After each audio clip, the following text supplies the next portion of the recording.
I've spent the last 8 years in production, live TV, election nights, multi-camera broadcasts, and I've been the guy in the directing room building graphics in real time while a host is mid-sentence on a 3-hour live show. And I'll be honest with you, pretty much everything you think matters about good content, the equipment, the lights, the studio, the polish, most of it doesn't necessarily move the needle the way you think it does. So today I'm going to walk you through what 8 years actually taught me, the stuff that matters and the stuff you've been wasting time on. So how you appear equals to how you attract. So lesson 1 is, and this is the foundation of everything I'm going to say, how you appear in front of a camera is the kind of audience you're going to attract, with period. If you show up polished, corporate, scripted, you attract corporate-minded buyers. If you show up casual, raw, unfiltered, you attract people who are tired of being sold to. Neither is right or wrong, but you have to understand that your branding starts with how you appear on screen, not with your logo and not with your color palette. It starts with you. And be honest with yourself about who you actually want sitting across from you on a sales call. Then work backwards from there, not the other way around. Show up the way the person needs you to show up, and that's pretty much it. Equipment matters way less than you think. Lesson 2. Pretty much every business owner I talk to is obsessing over the wrong thing. They think if they just got the right camera, the right microphone, the right ring light, suddenly their content would work. When I was on TV sets, this used to generally drive me crazy. We would spend 3 hours setting up to record a 2-minute shot. 3 hours. We had professional gear, we had full crew, and half the time the 2-minute shot still wasn't usable because the audio messed up, for example,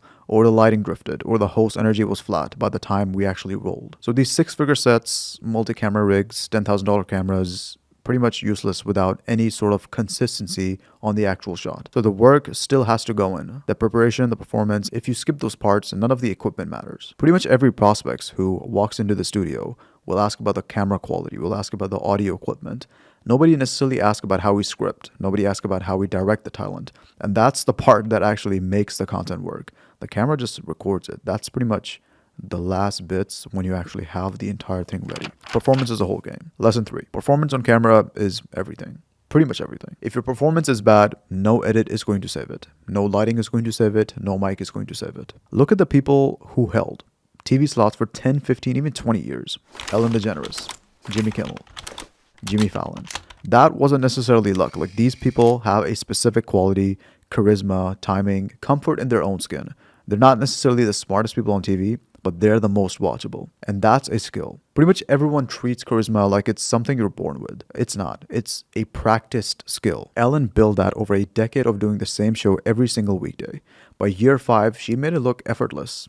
But it wasn't. You have to understand your audience doesn't care about your equipment. They care about whether they enjoy watching you. And that's the entire game. Direction accelerates everything. Lesson 4. If you've never made content before, here's what you need to know.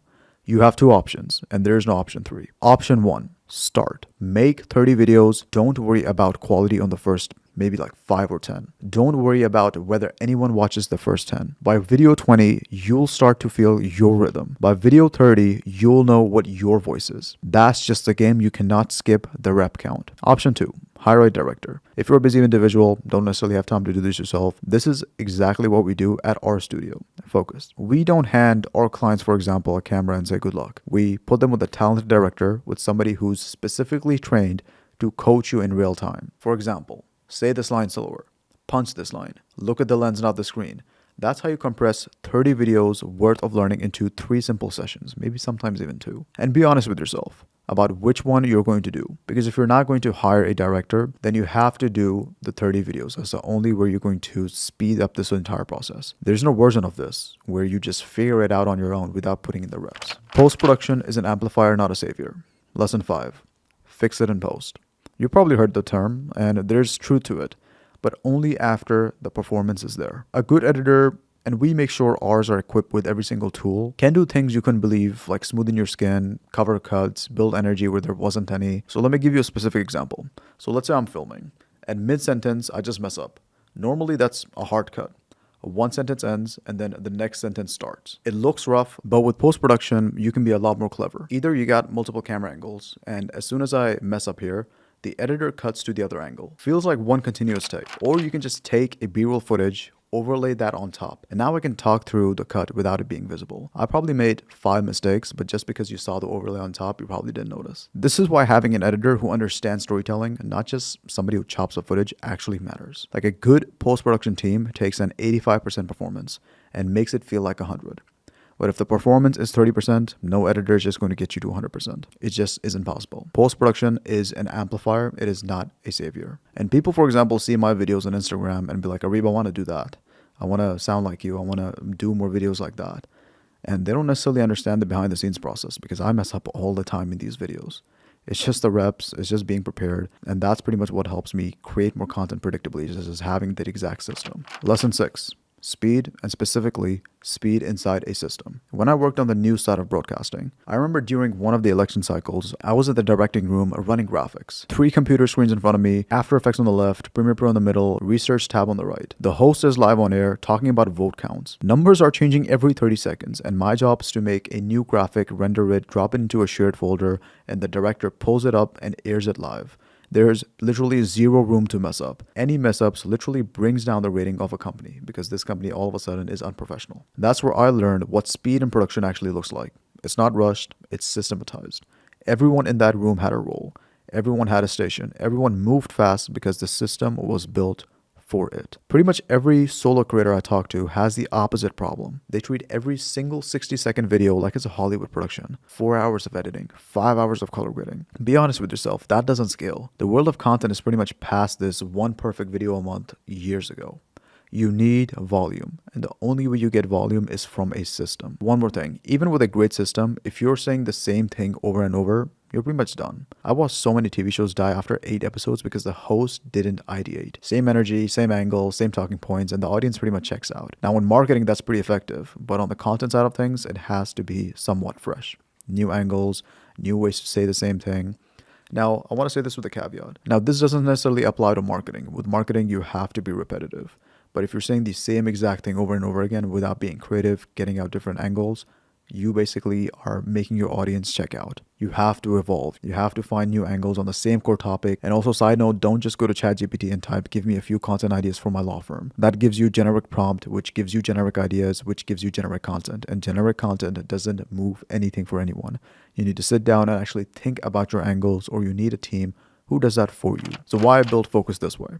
Last lesson. When I opened up the studio that I'm recording in, after all of this, I knew exactly what I needed, I knew which equipment actually mattered, and I knew what type of team is going to make our clients into a success. And I knew pretty much most importantly what to avoid. One thing I learned the hard way was partnering with super experienced TV production people for modern content, which actually slowed me down a lot. The old game was quality first, quantity second.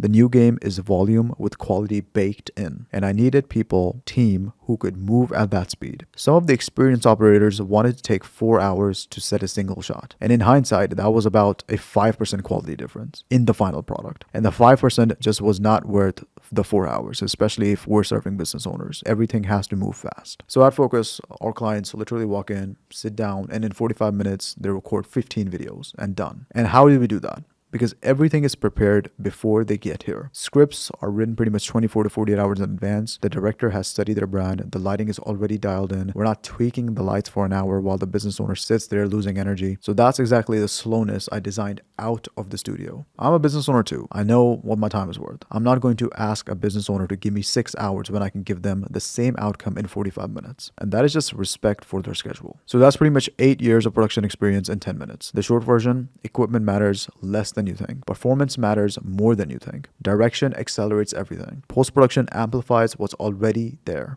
And a system beats talent every single time. And also, if you want this kind of system built for your business, there's a Calendly link in the description. If you don't, that's fine too. Just be honest with yourself about which of these lessons you've been skipping and fix that one first. And I'll see you in the next one.